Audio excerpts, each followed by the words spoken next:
Hello, everybody. Michael Tracy here, TYT.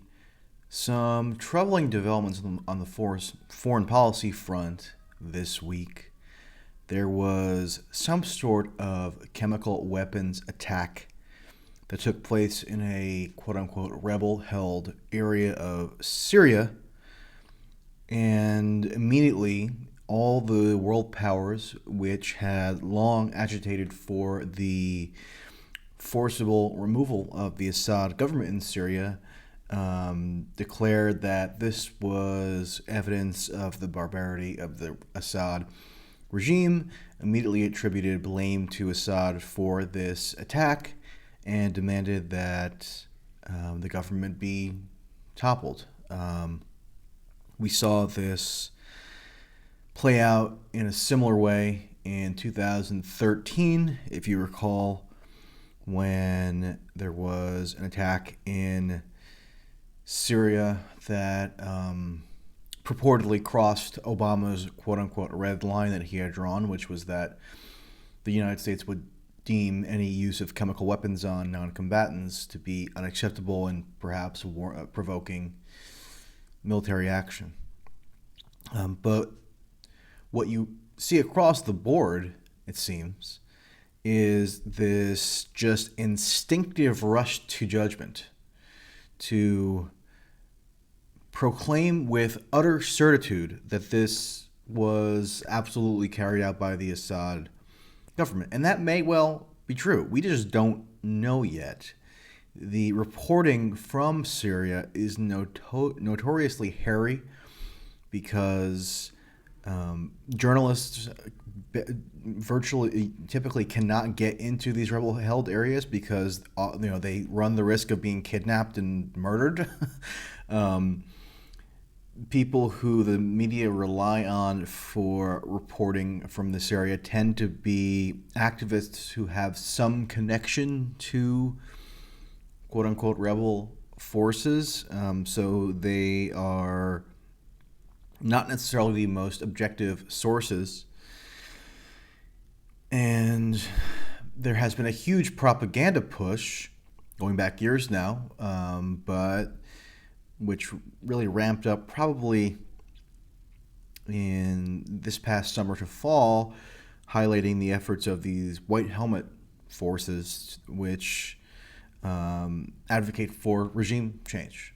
So that remains a policy that is advocated for, and evidently Trump and people in the Trump administration were content to follow this lead.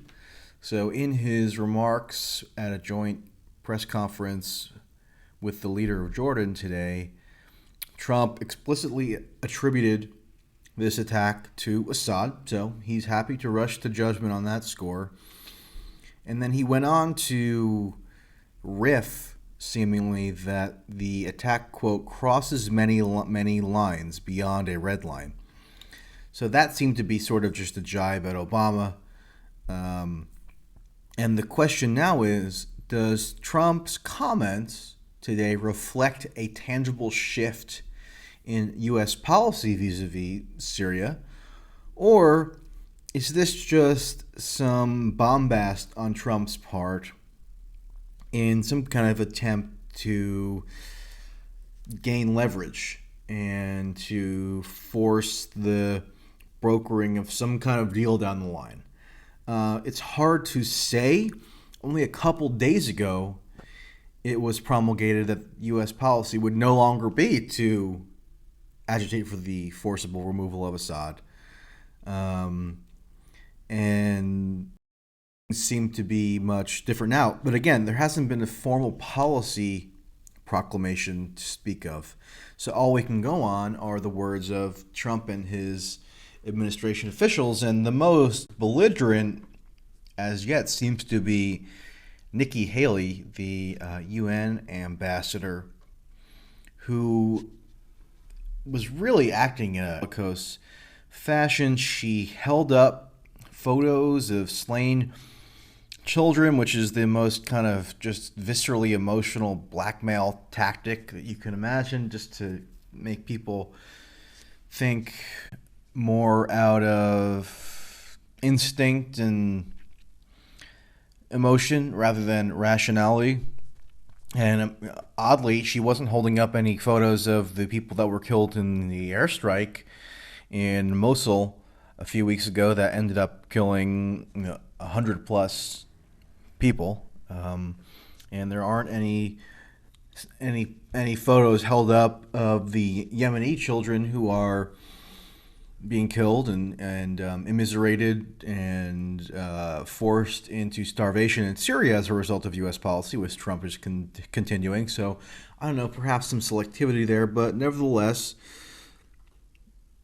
Haley felt that this was a major priority for her, and she said something that was fairly ominous. She said, quote, "There are times in the life of states that we are compelled to take our own action," meaning she seemed to be threatening unilateral U.S. military action in Syria to depose Assad. Now, that would definitely contravene Trump's various assurances over the course of the campaign and up to this point. So if he were to suddenly decide that Assad needed to be taken out, that would be a total about-face, and all criticism of him in that regard would be completely warranted. What you've seen lately is people trying to say that Trump's bombing of ISIS targets in Syria and Iraq should be meant to indicate that he has reversed course on any non-interventionist beliefs that he espoused over the course of the campaign. But and Glenn Greenwald had a very good piece on this recently. I have made similar points in the past. But people who said that Trump exhibited a certain strain of non-interventionism during the campaign, first of all, Obama did that as well. But that never meant that Obama was on principle opposed to military force because he took military force all across the world, right? And at one point he had tried to initiate regime change in Syria in 2013, but then when he put it to Congress, it was retracted. But nevertheless, Obama was still exhibited anti-interventionist instincts at various junctures. So he, for example, resisted demands from people in both parties to more forcefully arm Ukraine to battle Russia.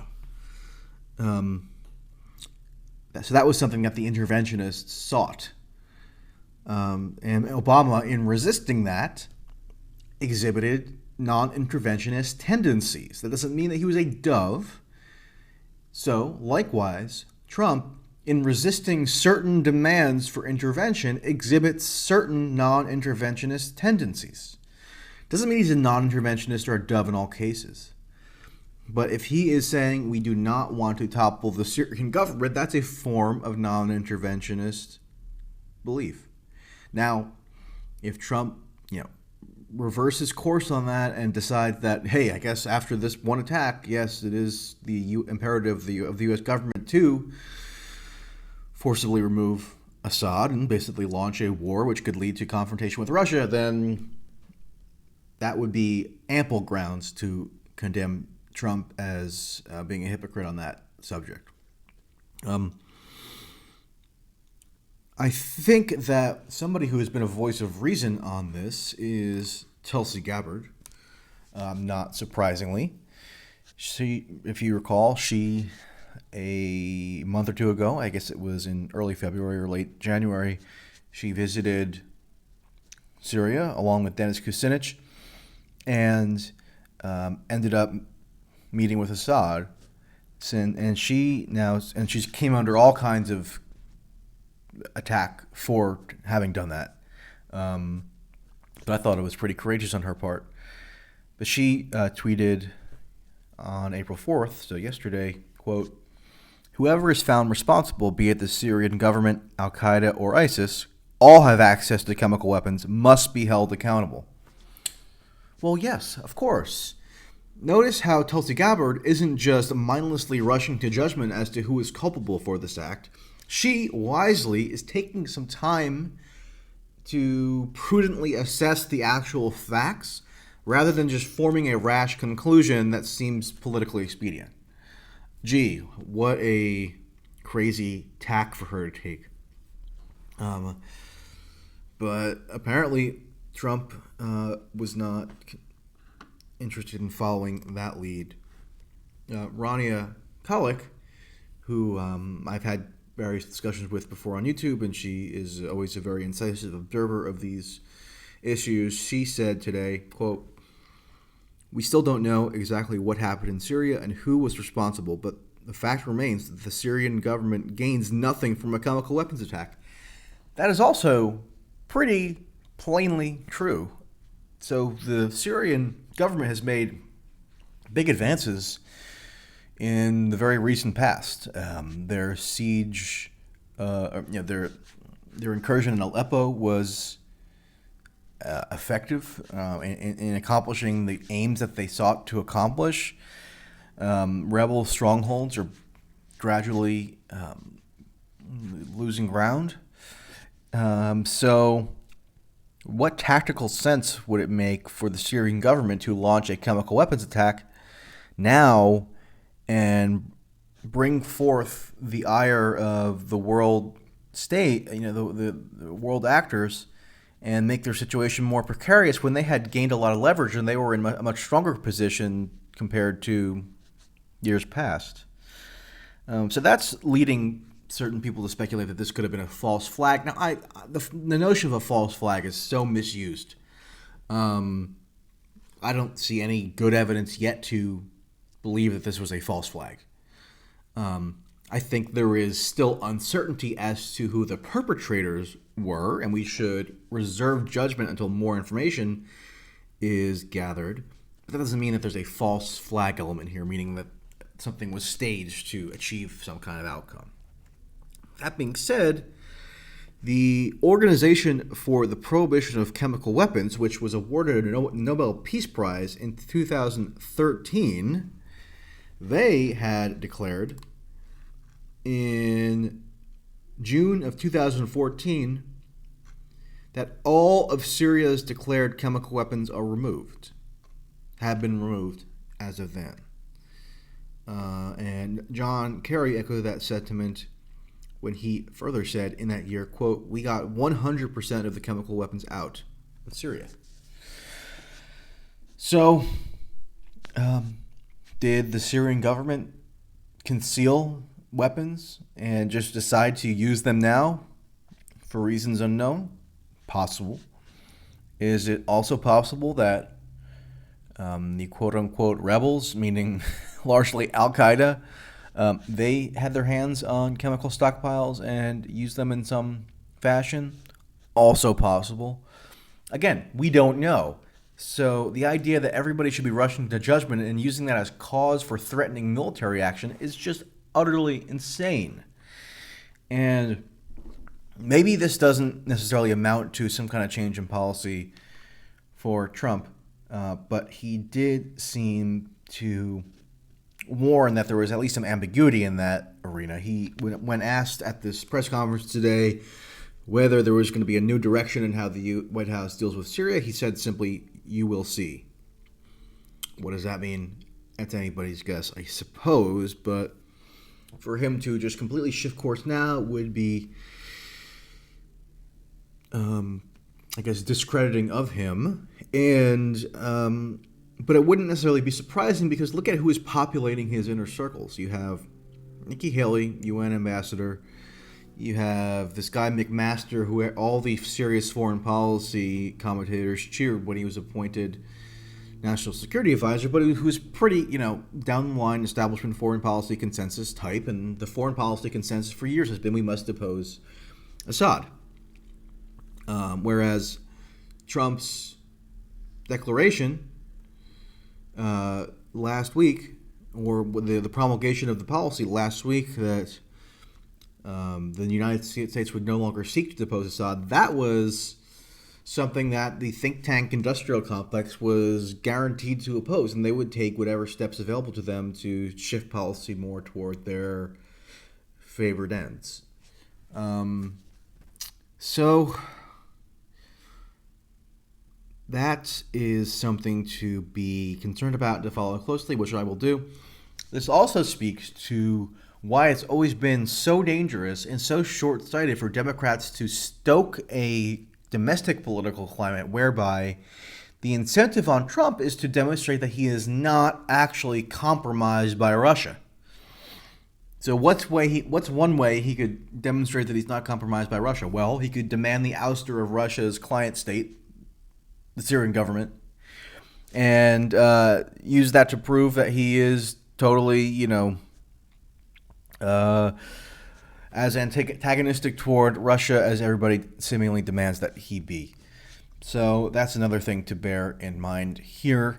And if Trump were to take some kind of unilateral military action in Syria, it could easily escalate into some kind of cataclysmic conflict with Russia, and partially responsible for that potential eventuality would be, of course, Trump himself for authorizing it, but it also would be for Democrats and media elites for creating a climate where that was seen as a politically tenable thing to do for Trump.